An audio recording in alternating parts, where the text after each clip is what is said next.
안녕하세요. 사부의 TV입니다. 오늘의 사연 시작하겠습니다.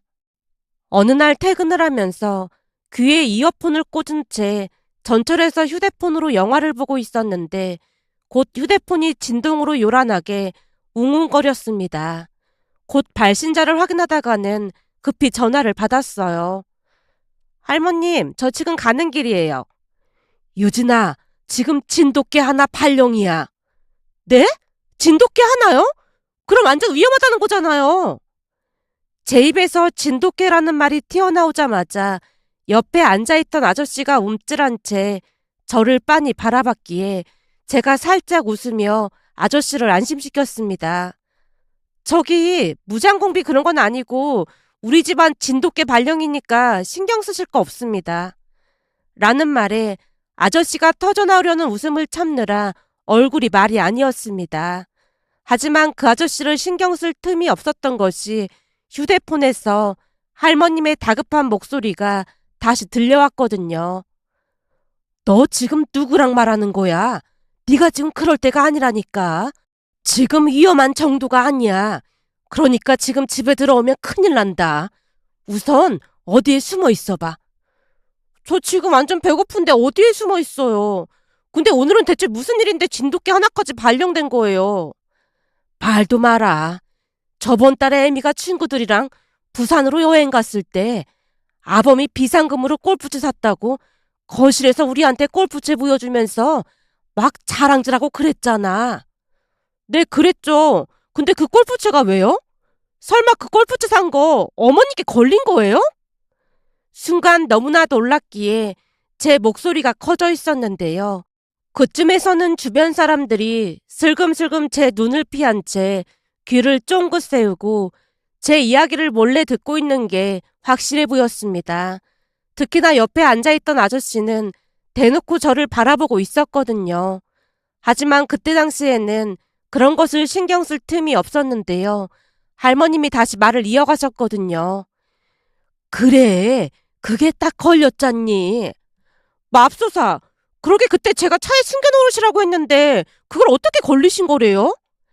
시간이 좀 지났고 하니까 아범이 방심을 했던 거지. 애미가 마트에 가자마자 안방에서 전화로 친구한테 골프채 자랑질을 했다더라고.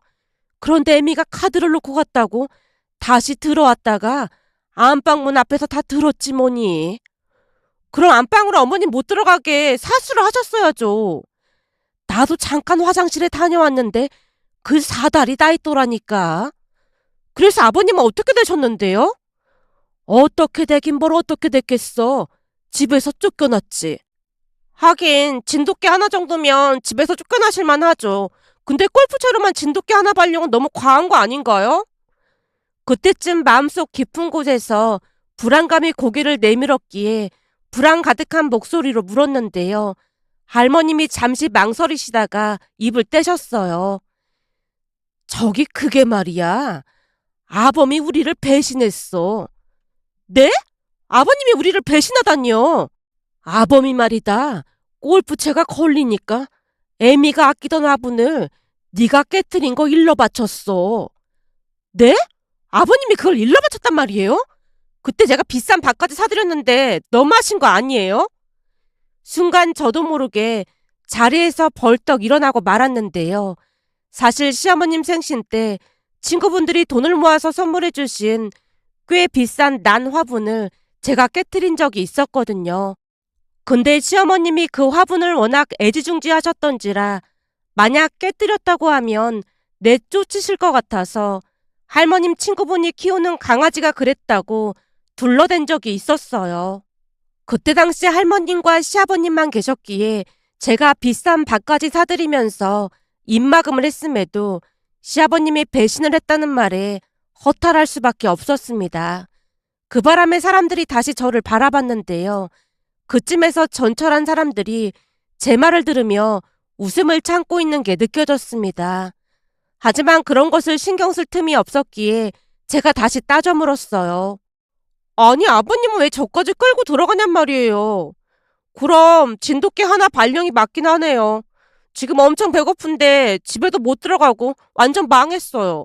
오늘 어머님이 해물찜 해주신다고 해서 종일 그것만 생각하면서 하루를 버텼는데 진짜 너무해요.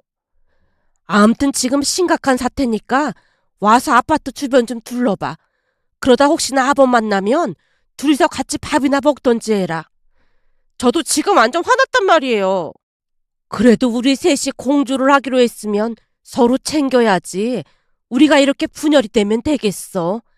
그러니까 네가 아범을 찾아서 애미 화를 풀어줄 방안을 모색 좀 해봐. 그럼 휴대폰 해볼게요. 그게 휴대폰도 없이 쫓겨났어. 네? 휴대폰도 없는데 어디서 찾아요? 그 공원에 한번 가봐. 돈도 없이 나갔으니 갈 데가 거기밖에 더 있겠어. 공원에 거기 있잖아. 막 다리랑 팔을 냅다 흔들어대는 기구 있는 거기 한번 가봐. 다리랑 팔을 냅다 흔들어대는 기구요? 무슨 기구 잡고 팔 따로 다리 따로 노는 그 기구 있잖아. 저번에 나도 그거 잘못했다가 허리 나갈 뻔했던 거 말이야.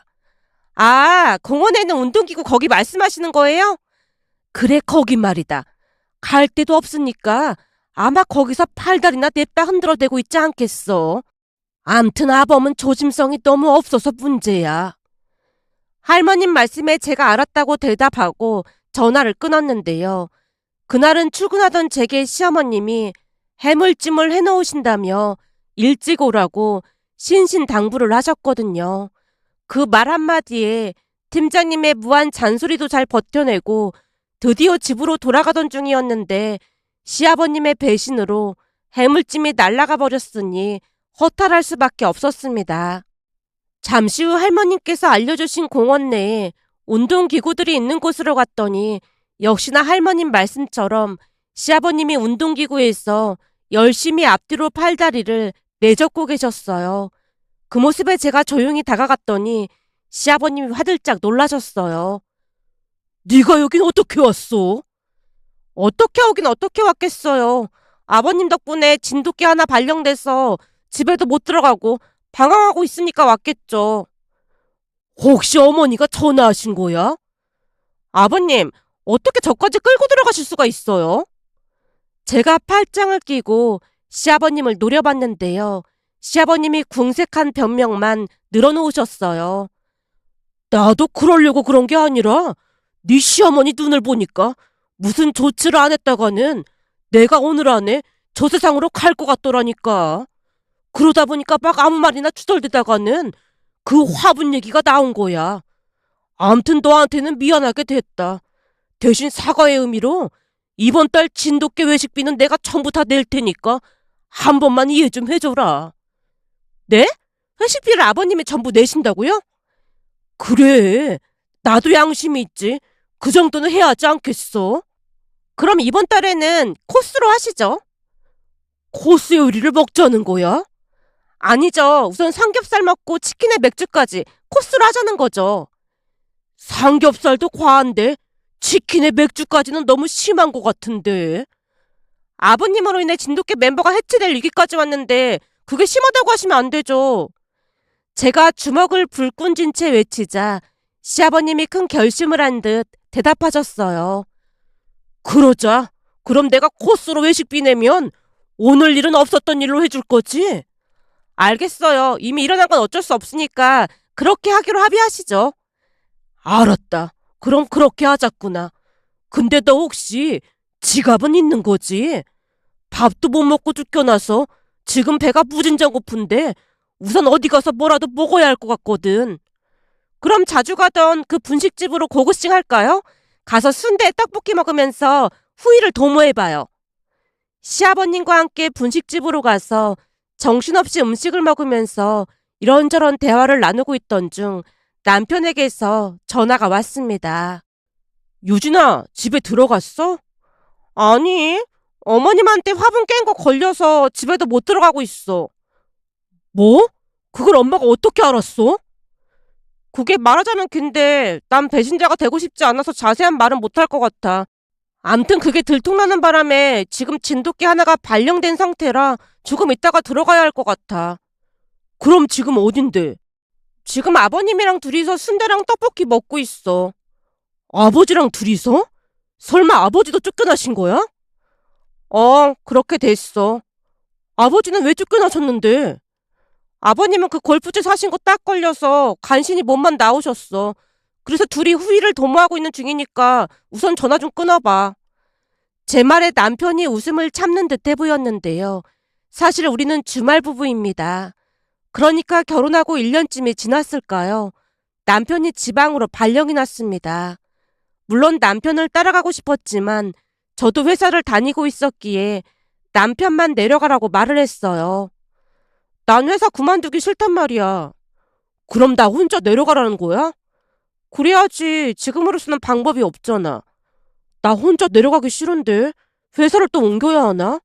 근데 이직해서 이제야 자리 잡았는데 또 옮기려니까 심란하네. 회사를 옮기긴 왜 옮겨? 길어야 2년 정도만 있으면 다시 서울로 발령 내준다고 했다며. 거기다 실력을 인정받아서 승진하고 내려가는 건데 지금 그만두면 아깝지. 그렇지. 지금 그만두면 좀 아깝겠지. 당연하지. 그니까 그냥 내려가서 2년만 버티다 올라와. 그럼 유진이 너는 어떻게 할 건데? 난 여기서 회사 다니면서 주말 부부 하면 되잖아. 난 주말 부부 하기 진짜 싫은데. 주말마다 보는데 싫을 게 뭐가 있어. 제가 안심시키려 최선을 다했지만 남편은 불안한 기색을 감추지 못하고 있었습니다. 그 모습을 보면서 마음이 아플 수밖에 없었는데요. 그렇게 불안해하는 남편을 충분히 이해할 수 있었으니까요. 남편이 그럴 수밖에 없었던 이유에 대해 잠시 말씀을 드리자면 이직을 하기 전 회사에서 크나큰 일을 겪었다고 했습니다. 예전 회사에서 결혼까지 약속했던 여자친구가 있었다는데 전 여친이 회사 내의 다른 사람과 양다리를 걸치고 있었답니다. 그러니까 유부남 과장과 불륜인 상태에서 남편과 결혼을 결심했다고 하는데요. 그 이유도 아주 기가 막혔던 것이 사람들 눈속임용이었다네요. 그러니까 무슨 세기의 사랑인 마냥 둘 다 결혼하고도 평생토록 외도를 즐기려고 했답니다. 암튼 그런 말도 안 되는 이유로 남편과 결혼을 하려고 했고 뒤늦게 그 사실을 알게 된 남편이 그 사실을 회사에 알린 채 파혼했다고 합니다. 여기저기서 증거를 찾았다고 하는데 어마어마했다고 했으니까요. 결국 둘은 파혼했고 그러면서 그 과장 아내도 그 사실을 알게 됐다는데요. 문제는 막상 그렇게 되니 과장이 절대 아내와 헤어질 수 없다며 남편의 전 여친을 헌신짝 버리듯 했다네요. 그러면서 전 여친과 그 과장이란 사람이 회사를 그만둔 건 말할 것도 없었고 전 여친은 상관녀 소송까지 당한 채 종적을 감췄답니다. 그리고 그 과장이란 사람은 아내와 이혼하지 않고 살고 있다고 했고요. 그런 사랑을 가지고 무슨 세기의 사랑인 마냥 그 난리를 쳤다는 것에 코웃음밖에 나오질 않았습니다. 처음에는 그런 일이 어떻게 있을까 싶어 놀랍기도 해서 믿어지지 않았는데요. 그날 이후 남편은 어마어마한 트라우마를 겪은 채 여자를 믿지 못하게 됐다네요. 그렇게 몇 년이 지나고 난 뒤 양가 할머님들끼리 알고 지내던 사이였기에 할머님이 저를 만나보라고 성화를 부리시니 억지로 소개팅을 했고 우리는 결혼까지 하게 됐습니다. 문제는 그 사건 이후로 남편에게 약간은 불안장애 같은 것이 있었는데요. 혹시나 야근을 하느라 제가 연락이 되지 않으면 많이 불안해하고 힘들어했습니다. 그런 남편이 안쓰러워서 되도록이면 전화를 잘 받았어요. 그러다 보니 시간이 지나면서 남편의 불안 증상도 많이 좋아졌어요. 그런데 남편이 발령이 나면서 난데없이 주말 부부로 지내야 한다고 하니 남편의 불안 증상이 또다시 도졌다고 해야 할까요? 그 뒤에도 남편은 내내 불안해하며 고민하고 또 고민하는 듯 해보였고 며칠 뒤 남편이 기가 막힌 말을 꺼냈어요. 유진이 너는 절대 회사 그만두고 싶지 않고 그렇다고 내가 또다시 이직을 하는 것도 좀 그렇잖아. 그렇지. 그러니까 내려가서 2년만 참고 있어봐. 그래서 말인데 내가 곰곰이 생각해보니까 내려가는 회사가 처가댁 근처더라고. 집에서 한 2, 30분 정도 걸릴걸? 맞아. 그래서 장인 장모님 두 분하고 통화해봤거든? 엄마 아빠랑 무슨 통화를 했다는 거야? 나 처가댁에서 지내기로 했어. 순간 남편 입에서 기가 막힌 말이 새어나왔기에 제가 입을 다물지 못하고 있었는데요. 남편이 계속해서 말을 이어갔습니다. 그래서 말인데 유진이 너는 주말부부 할 때까지만 본가에 들어가 있는 게 어떨까? 뭐? 본가에? 우리 할머님이랑 부모님이 유진이 너 엄청 좋아하시잖아. 그러니까 거기서 지내면 안 될까? 집도 커서 불편할 것도 없을 것 같은데. 그래도 같이 살다 보면 내 단점이 다 드러나서 좀 그럴 것 같은데. 아무리 나를 예뻐해 주신다고 해도 문제가 생길 수도 있어. 그래야 내가 안심이 될 것 같아서 그래. 장인 장모님도 내가 거기서 지낸다고 하니까 엄청 좋아하셨단 말이야. 엄마 아빠는 진짜 웃긴다. 그런 일이 있었으면서 나한테 연락 한 통이 없었던 거네? 내가 말한다고 했으니까 그렇지. 근데 내 소원인데 안 들어줄 거야? 남편이 어찌나 졸라대던지 거절하지 못한 채 알았다고 대답을 했는데요. 사실 시댁 가족들과 사이가 좋지 않았다면 저도 결사 반대를 했겠지만 우리는 사이가 좋아도 너무나 좋았거든요. 그렇게 남편은 친정 부모님과 잘 지내는 모양으로 같이 맛집도 찾아다니면서 아들 노릇을 톡톡히 한다고 했어요. 남편이 더욱 안심했던 이유가 있었는데요. 시댁 가족들과 너무나 잘 지내는 모습에 감탄을 하기까지 했거든요. 그렇게 저는 시댁에서 잘 지내게 됐고 그러면서 남편의 불안 증세도 서서히 치유되어 갔습니다. 그도 그럴 수밖에 없었던 것이 시댁에서 일어나는 일들을 남편에게 말할 때마다 배꼽을 잡고 웃기 바빴으니까요. 그날도 시아버님과 함께 분식을 먹고 있다고 하자 남편이 한참을 웃다가 전화를 끊었습니다. 제가 전화를 끊자마자 시아버님이 엄지손가락을 치켜 세웠어요. 역시 우리 유진이가 의리를 지킬 줄 안다니까. 그렇죠. 아버님은 오늘 저를 배신하셨지만 저는 절대 신의를 쉽게 저버리는 사람은 아니거든요. 유진이 네가 네 시어머니 눈을 못 봐서 그런 말을 하는 거지. 눈빛이 무슨 괴수 마냥 편했다니까. 나만 그런 게 아니라 니들 할머니도 피해서 방으로 도망치셨다니까. 그러니까 너무 그러지 마라. 그러게 제가 항상 조심해야 한다고 그랬잖아요. 근데 방 안에서 그런 통화를 하시면 어떡해요. 아니, 내 친구가 부럽다고 막 띄워주다 보니까 나도 모르게 그랬지 뭐야. 그건 그렇고 이제는 집에 어떻게 들어갈지 방법을 모색해야 할 거 아니야. 어떻게 하지? 방법은 하나밖에 없어요. 뭔데? 어머님이 좋아하시는 그 케이크랑 꽃을 사가지고 들어가서 싹싹 빌어야죠 뭐. 그렇게까지 해야 하는 거야? 아버님만 아니었으면 저는 지금쯤 해물찜을 맛있게 먹고 있었을 텐데 그런 말씀을 하시면 안 되죠. 제가 불만 가득한 표정으로 시아버님을 바라보자 시아버님이 혼잣소리처럼 푸념을 하셨어요. 철맨이 그놈이 전화만 안 했어도 이 꼴이 안 났을 텐데 암튼 인생에 도움이 안 되는 놈이야. 우선 집에는 들어가야 하니까 그렇게 해야지 별 수 있겠어. 그날 케이크와 꽃을 사들고 집에 들어가서 싹싹 빌고 나서야 수습이 됐는데요. 평소 시어머님이 꽃을 좋아하셨기에 시아버님이 꽃을 하나를 안고 들어가자마자 눈이 휘둥그레진 채 화가 풀린 것 같아 보였습니다. 그렇게 그날 사건은 마무리가 되었는데요. 우리 시댁에서는 시어머님이 서열 1위였기에 할머님과 시아버님 그리고 저는 동맹을 유지한 채 서로를 돕고 살고 있었어요.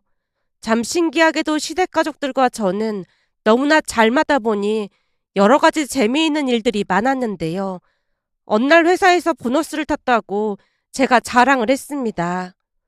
오늘 보너스가 들어와서 며칠 동안은 제가 제일 부자네요. 보너스를 탔어? 시아버님이 눈을 동그랗게 뜨고 물었어요. 네, 며칠 동안 통장 보면서 부자처럼 살아볼까 합니다. 그래서 오늘은 제가 용돈 좀 뽑아봤어요. 용돈? 무슨 용돈? 시아버님이 놀란 표정으로 묻는 모습에 제가 장난스레 대답했습니다. 오늘 하루는 제가 돈을 제일 많이 벌어왔으니까 가족들이랑 나눠 쓰고 싶어서요. 우선 이건 할머님 거고 그리고 이건 어머님 아버님 거예요. 할머니만 드리면 되지. 우리 거는 뭐하러 준비했어. 당연히 준비해야죠. 오늘은 제가 제일 부자인데요. 제 말에 할머님이 봉투 안을 들여다보시다가는 놀라서 외치셨어요. 뭐가 이렇게 많아? 이게 대체 얼마인 거야? 특별히 50만 원 넣었어요. 50만 원? 너무 많은 거 아니니? 많긴요. 더 드릴까 하다가 할머님께서 뭐라고 하실까봐 50만 원만 넣었는걸요? 이 돈은 안 쓰고 평생 간직해야겠네. 고맙다 고마워. 할머님께서 어찌나 고마워하시던지 쑥스러울 정도였는데요. 그 와중에 시아버님이 조용히 입을 떼셨어요. 오늘 하루 가장님? 네? 가장님이요? 오늘 하루는 네가 돈을 제일 많이 벌었으니까 가장인 거지. 이왕 돈 많이 번 김에 가장님이 음료수까지 사는 게 어떨까 싶은데. 음료수요? 좋죠. 드시고 싶은 거 말씀하시면 제가 사올게요. 그럼 나는 시원한 미숫가루. 그럼 나는 달달한 팥빙수. 나는 시원한 녹차라떼. 알겠습니다. 오늘 하루 가장인 제가 당장 사오겠습니다.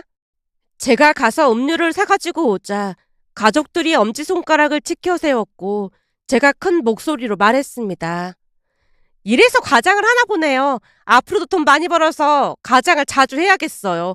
비록 임시 가장이지만 이 가장하는 맛이 아주 쏠쏠하네요. 그래. 앞으로도 네가 계속 가장해라. 아주 좋네 좋아. 할머님 말씀에 다 같이 웃음을 터뜨렸습니다. 그토록 집안 분위기가 좋았던 중심에는 할머님이 계셨는데요. 할머님 성격이 정말 좋으시거든요.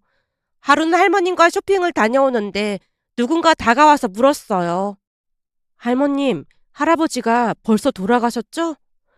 에이구 머니나 그걸 어떻게 알았어? 도를 아시는지 모르겠지만 제 눈에는 보이거든요. 지금 할머니 등 뒤에 할아버지가 엎여 계시거든요. 라는 말을 하는 게 아니겠어요. 그 말에 제가 화들짝 놀란 채 할머님 등을 바라보며 물었어요. 그러니까 돌아가신 할아버님이 지금 여기에 계시다고요? 네, 지금 할머니 등에 엎여 계십니다. 그래요? 그럼 우선 인사를 드려야겠네요. 할아버님 안녕하세요. 저 손주 며느리 유진입니다. 제가 허리 숙여 인사까지 드리자 그 사람이 당황한 표정으로 입을 뗐어요. 아니 저기 그렇게 반응하면 안 되는데. 왜요? 지금 할머님 등 뒤에 할아버님이 계시다면서요. 그러니까 손주 며느리로서 인사를 드리는 게 당연한 거잖아요. 아니 그래도 돌아가신 분을 그렇게 업고 다니면 위험해서요. 순간 그 사람 눈동자가 흔들리고 있었는데요. 할머님이 대화에 끼어들었습니다. 그래? 우리 영감이 내 등에 엎여 있단 말이지? 네, 등에 딱 엎여 계셔서 빨리 조치를 취하셔야 합니다. 영감, 거기 있는 거야. 그럼 떨어지지 않게 조심해. 우리 영감이 나를 잊지 못하고 그렇게 살고 있었구만 그래. 하긴 예전부터 내가 한 인물 하다 보니까 우리 영감이 불안해서 이승을 못 떠나고 있었나 보네. 할머님과 제가 계속 장난을 치자 결국 그 사람이 화가 난 표정으로 외쳤습니다. 장난하는 게 아니라 빨리 내려오시게 해야 한다니까요. 안 그러면 위험하실 수도 있어요. 글쎄 그냥 냅두라도 그러네. 내 영감을 내가 업고 다닌다는데 당신이 뭔 상관이야. 영감 얼른 갑시다. 유진아 얼른 가자. 네, 할아버님 잘 엎여 계셔야 해요. 제가 이따가 맛있는 거 사드릴게요. 할머님과 제가 그곳을 떠났는데요. 그 사람이 황당하다는 표정으로 넋이 나가 있었습니다. 잠시 후 그 사람이 멀어지자 할머님과 제가 배를 움켜잡고 어찌나 웃었는지 모른답니다. 그렇게 시댁 가족들과 모든 것이 잘 통했기에 시댁에서 사는 게 전혀 힘들지 않았습니다. 물론 제 성격이 많이 덜렁대는 편으로 시어머님이 아끼는 그릇을 깨뜨리기도 하고 화분도 깨뜨리는 사고를 자주 쳐서 시어머님께 혼나기도 했지만 시아버님도 저만큼이나 이런저런 사고를 치셨기에 우리는 서로를 의지하면서 정말 잘 지냈습니다. 그러던 어느 날은 저녁 식사를 하던 중 시아버님이 말을 꺼내셨어요. 오늘따라 이 갈비찜이 아주 기가 막히네. 그렇지. 이게 다 유진이 덕분이라니까. 유진이 덕분이라니? 그게 무슨 말이야? 마침 청주가 떨어졌길래 사러 가야 하나 그러고 있었는데 유진이가 술이면 다 되는 거 아니냐고 하는 거야. 곰곰이 생각을 해보니까 유진이 말이 맞는 것 같길래 그렇다고 했더니 유진이가 기가 막힌 아이디어를 냈지 뭐야. 아이디어라니? 무슨 아이디어를 냈다는 거야? 당신이 먹다 남긴 그 술 있잖아. 유진이가 그걸 딱 가져다 주면서 나한테 그러더라니까. 뭐? 설마 내가 상상하는 그건 아니겠지? 시아버님이 사색이 된 채 들고 있던 갈비찜을 식탁에 떨어뜨렸지만 미처 눈치채지 못한 시어머님이 말을 이어갔습니다. 어머님, 이것도 술이니까 같은 효과가 있지 않을까요? 아마도 소주보다 이게 비싼 술이라 맛이 더 좋을걸요? 그러더란 말이야. 그래서 그 발렌타인 17년산을 넣었더니 유진이 말처럼 맛이 아주 기가 막히더라니까. 이래서 사람은 창의적인 생각을 해야 한다니까. 역시 요즘 젊은 사람들은 생각이 참 참신해. 우리도 그런 창의적인 건 좀 배워야 한다니까. 뭐라고? 그럼 여기에 그 발렌타인 17년산을 넣었단 말이야? 그건 내가 아끼고 아껴 먹던 건데 그 아까운 걸 여기에 냅다 넣었다 그 말이야? 그래봤자 술인데 이렇게 먹는 게 오히려 건강에 더 좋은 거지. 뭔 호들갑이야. 시어머님 말에 시아버님이 고개를 떨군 채 더 이상 갈비찜을 드시지 않았어요. 그냥 보더라도 많이 삐치신 것 같아 보였기에 잠시 후 할머님 방에 들어가서 물었습니다. 할머님, 아버님께서 많이 삐치신 것 같죠? 아범이 그걸 아껴 먹긴 했으니까 삐칠만 하긴 했어. 정말요? 저는 그런 생각은 못했는데 상당히 곤란하게 됐네요. 이미 넣은 걸 어쩌겠어. 할머님이 힘없이 말씀하셨습니다. 그 뒤 시아버님이 제게 삐치신 게 분명해 보였는데요. 진돗개 멤버 회식도 하지 않겠다고 하셨거든요. 그렇게 시간이 얼마나 지났을까요? 어느 날은 제가 시아버님에게 선물을 하나 드렸습니다. 이게 뭐야? 한번 뜯어보세요. 제가 특별히 준비한 선물이에요. 제 말에 선물 포장을 뜯던 시아버님이 놀라서 외쳤어요. 이게 뭐야? 발렌타인 30년산이야? 이거 진짜야? 네, 그때 17년산보다 이게 훨씬 좋은 거라면서요. 아버님께 드리는 선물이에요. 이거 엄청 비쌀 텐데? 이걸 진짜 샀단 말이야? 싸게 가져오는 방법이 다 있으니까 걱정하지 마세요. 아이고, 며느리 덕분에 당신이 호강하네. 발렌타인 30년산이 웬 말이야? 시어머님 말이 끝나자마자 시아버님이 양주를 안방 깊숙이 숨기셨어요.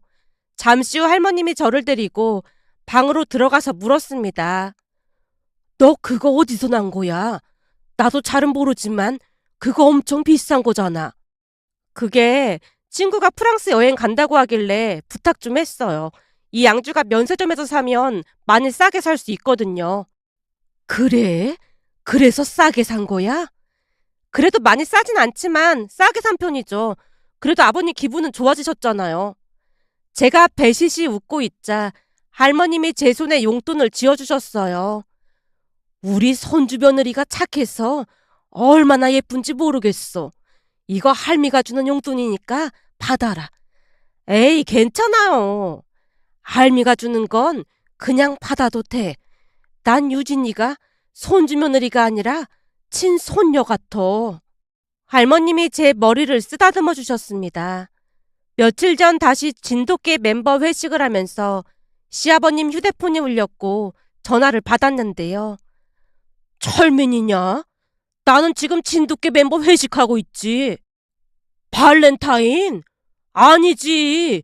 요즘 누가 17년산을 마시겠냐? 나처럼 30년산은 마셔줘야 양주 좀 마신다는 소리를 듣지. 당연하지. 우리 진돗개 멤버 며느리가 사줬지. 그럼 세상에 이런 며느리가 어딨겠어. 우리 집에서는 며느리가 아니라 그냥 딸이야, 딸. 딸이 생겨서 난 요즘 밥을 안 먹어도 배가 부르다. 시아버님이 어찌나 큰 소리로 웃으시던지 다 같이 따라 웃었는데요. 그 모습을 보면서 재미있는 우리 가족 자랑을 하고 싶어 이렇게 글 남겨봅니다.